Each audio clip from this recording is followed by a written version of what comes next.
조남주의 소설 82년생 김지영이 발간되고 난 후 어느 순간부터 이 책은 거대한 화약고가 되었습니다. 이 소설에 공감을 표하는 사람들과 그렇지 않은 사람들이 극명하게 나뉘었죠. 그런 사람들을 보면서 82년생 김지영이 도대체 뭐냐고 그들에게 묻고 싶었습니다. 생각해보니 제 질문은 마치 아일랜드의 소설 움츠린 아틀라스에서 존 골트가 누구냐는 질문 같았습니다. 존 골트는 작중에서 많이 거론되는데 실체는 알 수가 없던 이름이었죠.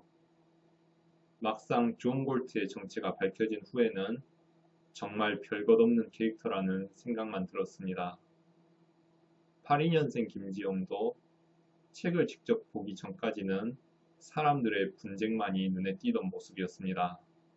그리고 책을 직접 보고 나니 이렇게 화약고가 될 작품인가 싶었습니다. 이 책을 직접 보고 나서 한 가지 깨달은 건 책을 안 봐놓고 비난과 저주를 쏟아내던 사람들이 가장 답이 없다는 사실입니다. 그들이 그토록 비난하고 저주하는 이유는 궁금하지도 않습니다. 그냥 말도 안 되는 짓이죠. 국내에서 베스트셀러가 된 82년생 김지영은 김도영 감독, 정유미 공유 주연으로 영화화가 되었고 개봉 전부터 뜨거운 감자가 되었습니다. 이 영화를 직접 보고 나서 또 하나 깨달은 것 역시 영화를 안 봐놓고 악플과 별점 테러를 쏟아내던 사람들이 가장 답이 없다는 것이었습니다. 제가 지금껏 여러 영화를 본 입장에서 아무리 다른 사람들로부터 절대적인 악평을 받는 작품이라도 직접 보고 판단하는 게 옳다고 믿어왔습니다. 그게 원칙이라 생각했고요. 그런데 그 원칙을 안 지키는 사람들이 정말 많았습니다. 다들 왜 이럴까요? 영화화가 되면서 소설과 달라진 부분이 적지는 않습니다. 일단 원작 소설이 그랬듯이 영화 역시 지영이 이상 증세를 보이는 장면이 초반부에 등장합니다. 빙의에 대해서는 소설 속 묘사보다 확실히 나아진 게 보이는데 특히 지영이 본인의 어머니와 할머니에 빙의하는 장면은 정유미의 연기가 빛을 발했습니다. 소설은 현재, 과거, 현재식으로 내용이 분절이 되어 있는데 영화는 지영의 과거 시점을 플래시백으로 보여주되 현재의 지영에 초점을 맞추었습니다.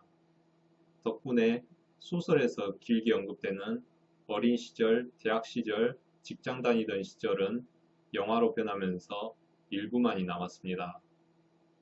그리고 지영의 엄마에 대해서는 영화화가 되면서 더 강조된 게 느껴졌습니다.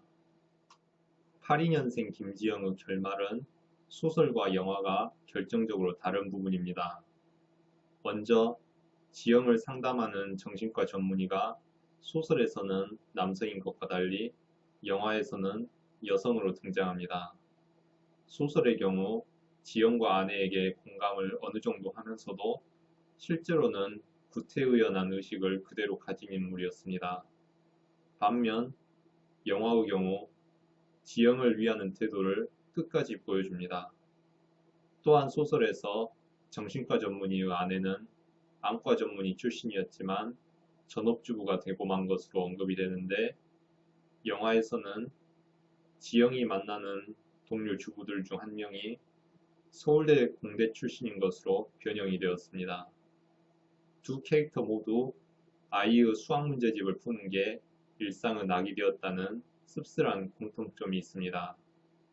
무엇보다 소설은 정신과 전문의의 구태의연한 발언으로 씁쓸하게 끝을 냈는데 영화에서는 지영이 자신이 하고 싶었던 글 쓰는 일을 하는 것으로 좀 더 따뜻하게 끝을 냅니다. 정유미와 공유는 도가니와 부산행에 이어 세 번째로 함께 출연했습니다. 공유가 주연이었던 도가니와 부산행과는 달리 82년생 김지영에서는 정유미가 명백한 주연입니다.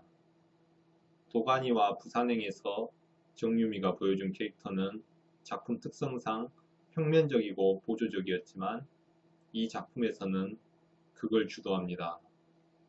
82년생 김지영은 정유미의 팬들에게는 좋은 선물이 될 것입니다. 소설이나 영화나 82년생 김지영은 여성의 삶을 논하는 작품입니다. 소설의 경우 작중 등장하는 에피소드들 중에는 실제로 있었거나 있을 만한 것들도 있고 정말 있었나 싶은 것들도 있습니다. 영화의 경우는 소설보다 에피소드 개수를 줄이면서 실제로 있을 만한 것들로 채워냈습니다.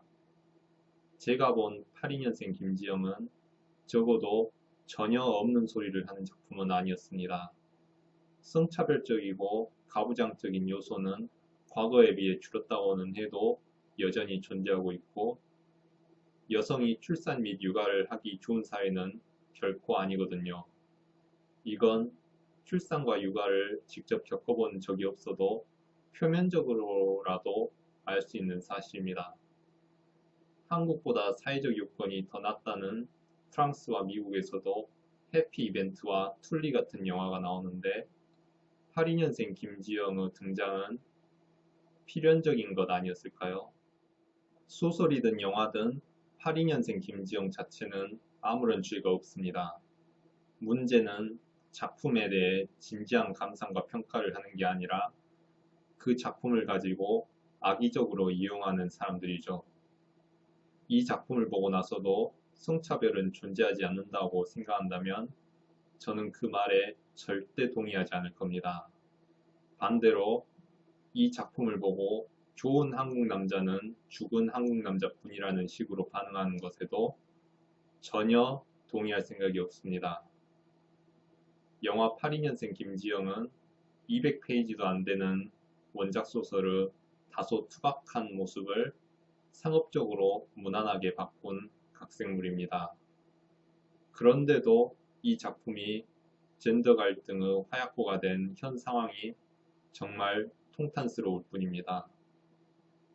82년생 김지영에 대한 이야기는 여기까지입니다.